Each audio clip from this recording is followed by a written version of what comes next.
Monsters University, a prequel to Monsters Inc. The story takes place 10 years before the first film and focuses on the university years of Sully and Mike. Or rather, Mike and Sully, because much like in Cars 2, the roles are reversed. Mike is now the main protagonist, while Sully is his, initially rival, but then sidekick.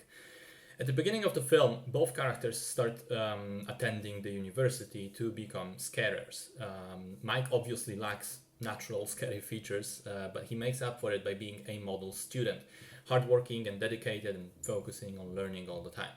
Sully, on the other hand, is this stereotypical jock, riding on his natural talents but never bothering to put much work into it. The two become rivals, and because of their animosity, they actually manage to get in trouble with the dean, who throws them out of the program. However, they then join up with the least popular, most lame fraternity on the campus to take part in scare games, a kind of unofficial student Olympics in scaring, and they make a bet with the dean that if they win, she'll accept them back into the program. So the first thing I want to say is that the switch of who's the main guy and who's the sidekick actually works really well here, much better than in Cars 2. I think that Mike's character and story arc is well fleshed out, and I never really felt like I was missing out because of less Sully. I think the story itself is well done.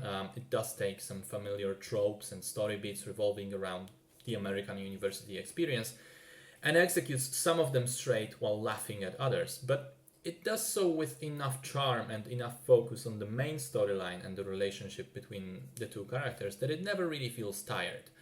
We never really lose track of that heart of the story, which is Mike, chasing his dreams and developing his friendship with Sully. And it also helps that the humor is quite good and pretty much always lands.